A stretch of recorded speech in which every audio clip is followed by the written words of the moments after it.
opportunities, all of that, those steps forward that I've talked about, the help that the settlement can provide.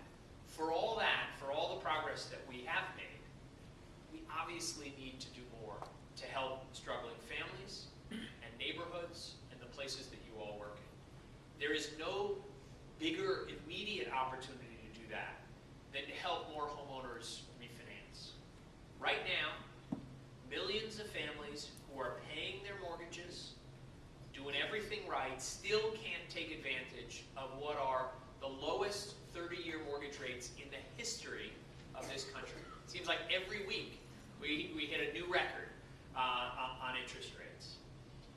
And not only does that prevent those homeowners from saving thousands of dollars a year, on average $2,500 to $3,000 a year, it also stops our economy from getting the lift that record low interest rates usually provide. You talk to economists of any stripe across the political spectrum, they'll tell you low interest rates on a macroeconomic basis are one of the most important things to help lift an economy. And yet, we're not seeing that same jolt that we would, that same spark for the economy that you typically would, because so many families are underwater and haven't been able to benefit.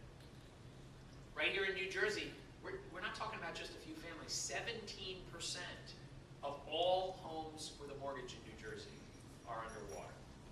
And in places like Trenton, right here, it's more than 1 in 5. So this is real. It affects an enormous number of families across the state. That's why when the president came to us last summer and said, all right, what are the next great ideas we have for how to boost this economy? What are the things we ought to be focused on? This was one of the most important things we put on the table for him. It's why refinancing was part of, remember his job speech he did to Congress last fall to launch the American Jobs Act? At the same time he did that, he said, we can't just wait for Congress. We're going to take steps to refinance mortgages with our existing authority. So he pushed us hard in the economic team. We sat down. Within 6 weeks, we'd identified barriers that were holding people with loans back by Fannie Mae and Freddie Mac from refinancing. As a result, we have over 750,000 families that have applied now for what we call HARP 2.0, for those of you who don't speak HUD. That is our Home Affordable Refinance Program, which we've relaunched. And as I said, those families, on average, for a Fannie Mae and Freddie Mac borrower, $2,500 a year that they can save. As a result, just since those changes went into effect in the first few months of this year, refinancing applications are up by 50% nationally. Here in New Jersey, they're up by 58%. And just 2 days ago, we dramatically cut our fees within FHA. Remember, that was Fannie Mae and Freddie Mac loans. For FHA loans, on just this Monday, we eliminated the upfront insurance premium, and we cut in half the annual insurance premium to refinance an FHA loan. That'll save, on average, just through the fees, about $1,000 a year for refinancing for underwater FHA borrowers. If you include the interest rate savings, on average, over $3,000 a year. So not only are the numbers up in terms of refinance applications, we expect them to go even higher with this FHA change that went into effect this week. But even with all that, that's not enough. That's why when President Obama recently put out a to-do list for Congress, I don't know if you saw his little sticky notes, he put up 5 things for Congress to get done, all legislative proposals. One of the things on that list was to make sure every American could refinance to these record low interest rates if they're current on their mortgage. And not only that, to help them rebuild their equity at the same time. At the center of these universal refinance efforts is, once again, your Senator Bob Menendez and his Responsible Homeowner Refinancing Act, which will build on the work I've just described by allowing us to clear some remaining barriers that are stopping Fannie Mae and Freddie Mac homeowners from being able to refinance.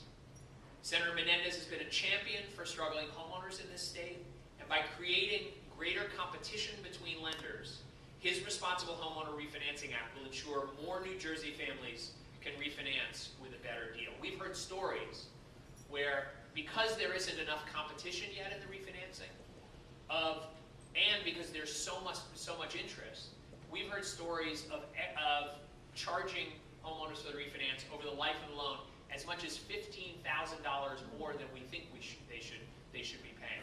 And so we need to take these additional steps, eliminate unnecessary appraisals, get more competition. All of these steps are part of Senator Menendez's bill.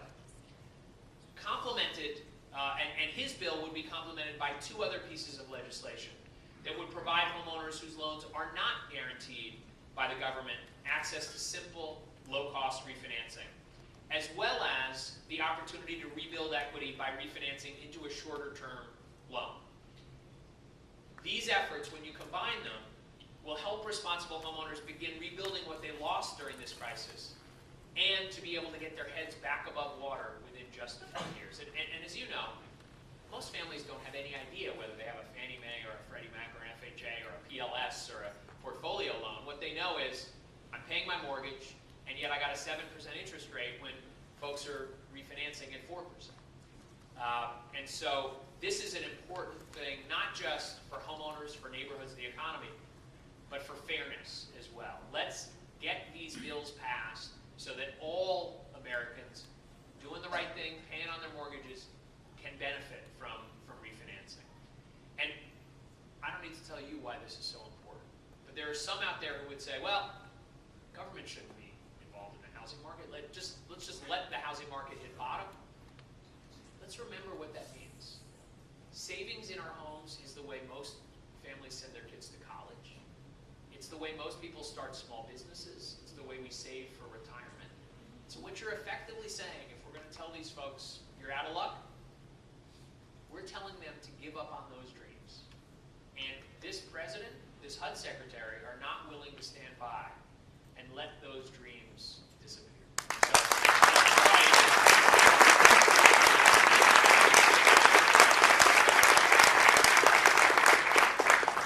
I'm not done yet.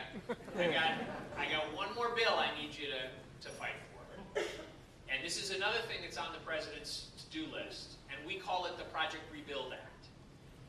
It would double down on our neighborhood stabilization efforts. $15 billion would create 200,000 jobs in construction, in your organizations, brokers, others working in real estate, and do more to stabilize the places that have been hit the hardest by this crisis. You all know that the second a foreclosure sign goes up in a neighborhood, even if you're doing everything right, you live next door, you're paying your mortgage, your own home drops in value by up to $10,000 the minute that sign goes up. You also know what happens in places like Newark or Trenton or Patterson, where you might have a dozen of those signs in a neighborhood, and the devastation that has caused to the values of every home in that neighborhood. But you've also shown that with the Neighborhood Stabilization Program, we can push back.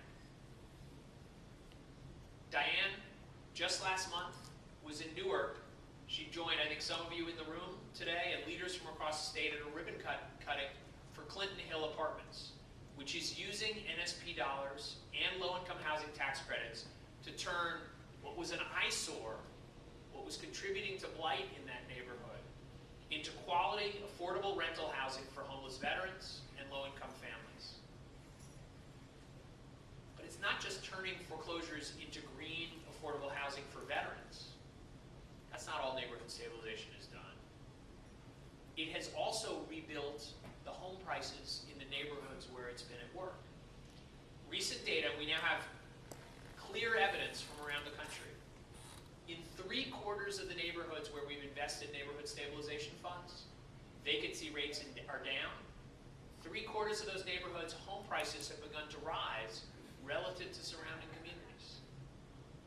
That's the kind of bang for the buck that we've gotten from 3 rounds of about $7 billion of investment in neighborhood stabilization. And that's exactly the kind of success that Project Rebuild would build on.